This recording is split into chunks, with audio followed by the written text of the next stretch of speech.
last time you stopped to think about the one thing you can't live without? No, I'm not talking about the internet. I'm talking about water. Without clean drinking water, life couldn't go on. So it's probably important that we know what's in the water we drink.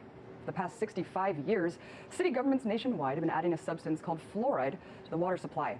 The practice of water fluoridation started at a time in history when asbestos, PCBs, and DDT were all deemed safe and effective. And although all of these chemicals have been banned since, fluoridation is still a common practice. However, it's uniquely American. The U.S. has more people drinking fluoridated water than the rest of the world combined. In fact, most industrialized nations do not fluoridate their water, including Japan and 97% of Europe. So what exactly is it that we're ingesting? Well, it's not the same fluoride that's in your toothpaste. What's being added to municipal water supplies is a fluorine compound called hydrofluorosilicic acid, and it's a byproduct from the phosphate fertilizer industry. Yes, you heard me right. Let me break this down for you. Gaseous fluoride is produced during fertilizer production. Now, it used to go straight to the atmosphere from these factories, but presently, filtration devices are used to contain the toxic chemicals, and what's extracted from the filters is then condensed into a water-based solution, which is packaged unrefined and sold to city governments for the purpose of water fluoridation. So how did this all start? Well, interestingly, in 1944, the American Dental Association themselves published that it was not worth the health risk to fluoridate water supplies. Too bad no one heeded their warning, because the very next year, Grand Rapids, Michigan became the first community to fluoridate. And what happened next would not have been possible without a push from the aluminum industry, which was looking for a way to safely discard their fluoride pollution and waste. In 1947, Oscar Ewing, a paid attorney for Alcoa, the biggest aluminum company in the U.S., was picked to oversee the Public Health Service, which is now known as the Department of Health and Human Services. He then made clear his lingering ties to the aluminum industry by promoting water fluoridation as one of the first official policies of the department. From there, the policy expanded tenfold, with an additional 87 U.S. cities fluoridating within the next 3 years. Fast forward to today, where children are growing up indoctrinated with the notion that fluoridated water is necessary because it prevents tooth decay. But is that really the case? In 1987, the National Institute of Dental Research examined 39,000 school children from 84 different fluoridated and non-fluoridated communities. And while the study did find that in fluoridated areas tooth decay declined, the most interesting part is that there was a declining trend in tooth decay in non-fluoridated areas too, perhaps because of overall better hygiene. Okay, but not only is there no causal link, there's also serious health risks for fluoride overexposure. For one, an excess of fluoride causes fluorosis, which is the eating away of the enamel on your teeth. This is indicative of what it's doing to your body on a larger scale. You see, it doesn't just eat away at the tooth enamel. Only 50% of the fluoride we consume is excreted. The rest is absorbed throughout our bodies, our pineal glands, and our bones. In fact, an alarming study by the U.S. Public Health Service, which was later confirmed by Harvard Medical School, found that a deadly type of bone cancer called osteosarcoma was significantly higher in fluoridated communities than in non-fluoridated communities. However, the most distressing findings come from 18 studies done worldwide, showing a substantial lowering of IQ in overly fluoridated areas. And there are many more adverse effects than just those. Not to mention that the FDA admits that fluoride is a drug, not a nutrient. Multiple ethical codes are being violated here by forcing us to ingest this drug. Look, let's call it like it is. Water fluoridation has nothing to do with said benefits. Think about it. We're already getting our fair share of this substance through the dentist and the toothpaste we use every day. And what about the processed foods we're already eating and drinking on a daily basis? We get more than enough. So the argument that we need to ingest this substance as well is baseless. Look, guys, no matter what you think about fluoride, the real issue here is having a choice. No chemical, no matter what its alleged benefits are, should be forced upon the public without their consent. But let's not forget, as long as corporations are involved, our best interest isn't really the priority. So maybe we should be looking at water fluoridation as a money-making scam. It's a tale that's all too familiar. Governments and industry colluding to save money instead of saving lives. We have been fluoridating our water in Tennessee for more than 50 years, but never before has there been more talk that fluoridating our water might be a bad idea and a health risk. Tonight, Dennis Ferrier has the latest developments on a story that impacts all of us. Joey Hensley is a respected physician. He's also a Tennessee state lawmaker. He is now combining those two professions to make a very strong point. We've been doing it 50 years, but just because we've been doing something 50 years doesn't necessarily mean that it's right. Hensley's talking about something most of us don't even think about, fluoridating water. After much research, the doctor has sent out a letter to every water district in Tennessee asking them to stop fluoridating water. The evidence, he says, fluoride works better when you rub it on your teeth, not when you drink it. that fluoridation is medication added to water without your permission, and that's wrong. But most of all, because the National Research Council believes young children are getting 3 to 4 times the dose of fluoride as adults. And now the American Dental Association is telling mothers not to make baby formula with fluoridated water because of fear of dental fluorosis. And that's big news, and that really hasn't been publicized very much. Health researcher Dan Stockin believes that this ADA warning about baby formula and fluoride is just the beginning. The ramifications of this are so huge. I'm sure that the state health department hasn't quite figured it out yet, because once the door cracks, and it is now for what it does to teeth, the next group, one of the next groups that's going to start raising their hands and saying, what about us, is people who are on dialysis and people who have borderline kidney damage and impairment. Then there's all the people that have hypothyroidism. Scientists like Nobel Prize winner Arvid Carlson and a large group of EPA scientists have called for the banning of fluoride because we don't know how much we're ingesting, so we don't know if we're being poisoned. There are so many potential legal things about to happen that as a taxpayer, I think it would be really, really smart for the water districts and the Metro Nashville. Look, just if people want fluoride, let them use fluoridated toothpaste and spit it out, but don't go poisoning everyone. Don't continue this after everyone knows all this information now, just because it's not convenient. Dr. Hensley has already had one response. Spring City in Ray County is going to stop fluoridating its water, and it is that simple. I mean, there's no law. It's all voluntary, Dan, so anyone can turn on the fluoride or turn it off. Dennis, let's make sure we're clear on this. Fluoride, it is in tea, it's in coffee, it's in water, it's in bread, it's in toothpaste, but it's actually a poison, right? It sure is, and here's the quickest evidence. Go to your bathroom and pick up your toothpaste, and you'll see a warning that if a child swallows more than a pea-sized amount of toothpaste, call poison control. Wow. Dennis Ferrier.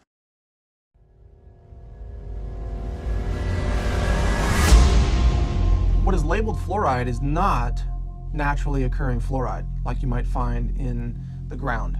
It's actually a collection. It can be over 100 different chemicals, including some radioactive chemicals, including many cancer-causing chemicals, including heavy metals, neurologically damaging elements that are called fluoride. And then this is dumped into the water supply, and the cities have doctors and dentists convinced that this is somehow good for your teeth.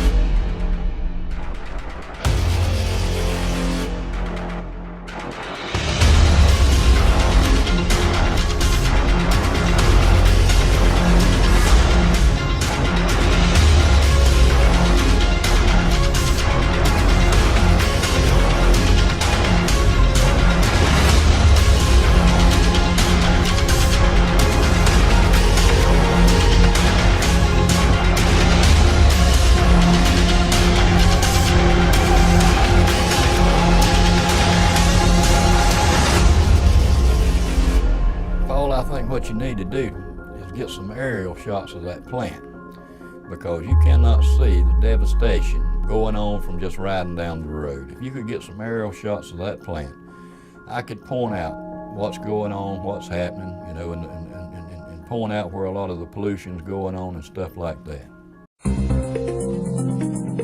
Villages, towns, and cities across America spend millions of dollars every year to fluoridate public water supplies, and for years, people were told it was good for their health. But a growing number of scientists have questioned this, and leading health organizations now warn against over-fluoridation.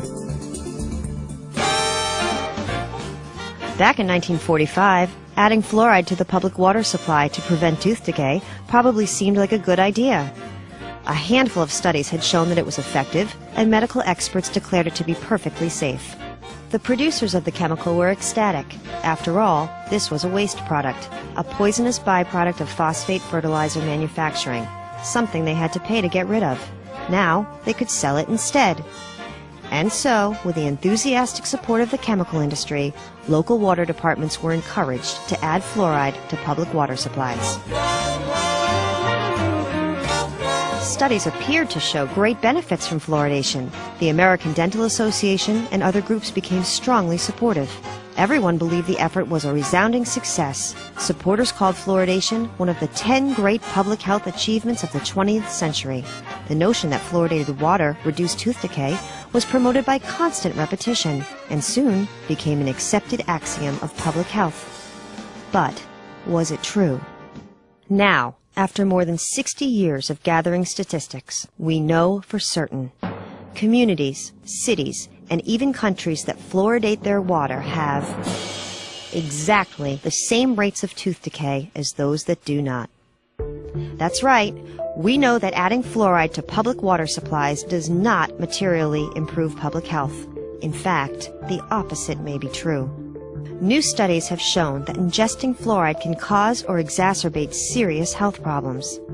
These negative health impacts of ingesting fluoride are most pronounced for children, the same demographic in which we heavily promote its use. What scientists know now is that the safest and most beneficial use of fluoride is when pharmaceutical-grade fluoride is applied directly to teeth. As scientists learn more about fluoride, many cities across America have decided not to continue with fluoridation, and more are joining them every day. Fluoridation costs millions of your tax dollars, and most of it goes down the drain. So why are we still fluoridating water supplies? That's a good question.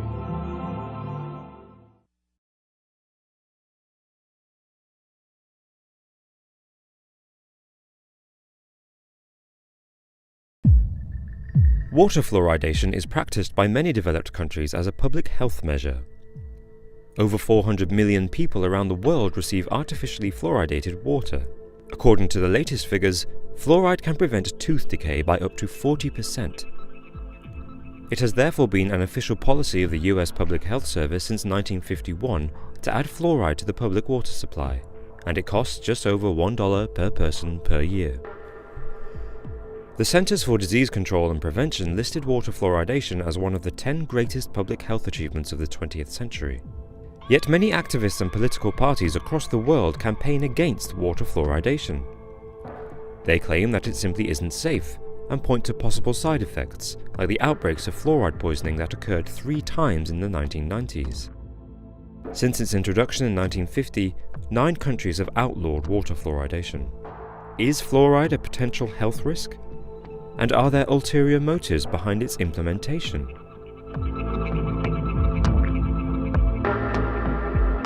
In 1987, Ian Stevens claimed that fluoride consumption through the water supply was a method of mind control. He believed that prolonged ingestion of fluoride would make a person docile and susceptible to orders, and even claimed the Nazis and Soviets had used it on prisoners of war. Historians strongly refute his claims. Stevens probably got his ideas from the Red Scare of the 1940s and 50s.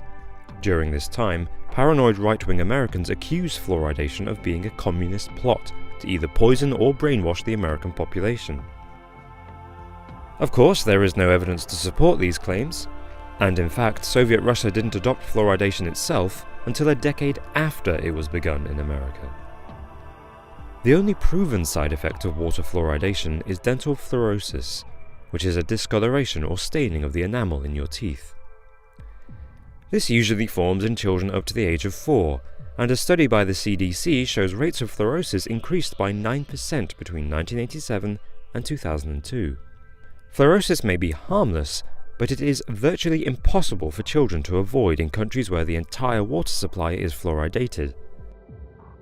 Meanwhile, scientific studies arguing in favour of fluoridation have been criticised as insubstantially researched and dismissive of the long-term effects of excessive consumption of fluoride, which could potentially include weakened bones. This has raised the ethical issue of whether or not it is right to fluoridate water.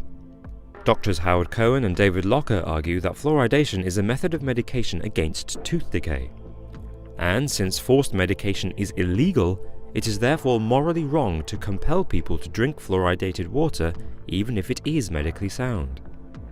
Meanwhile, the UK's Green Party opposes the fluoridation of community water supplies on the grounds that its potential medical disadvantages have not been fully investigated. In addition, they say there are further concerns over the links with chemical industry that supplies artificial fluoride and the compulsory nature of its addition to drinking water that denies consumers choice. The truth is that no one knows for sure what the pros and cons of mass water fluoridation are. On the one hand, it is scientifically likely that fluoridation reduces tooth decay.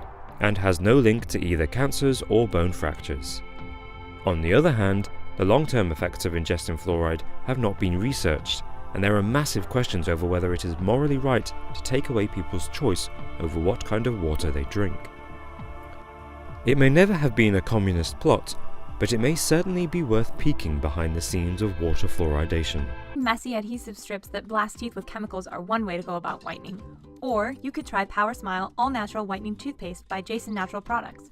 This gentle, chemical-free whitening toothpaste features an exclusive blend of natural ingredients, such as bamboo powder and baking soda, to polish and brighten teeth without the use of harsh chemicals. Plus, it offers the same benefits as many conventional toothpastes, including tartar control and fresh, clean breath, with help from gentle botanical extracts and pure essential oils.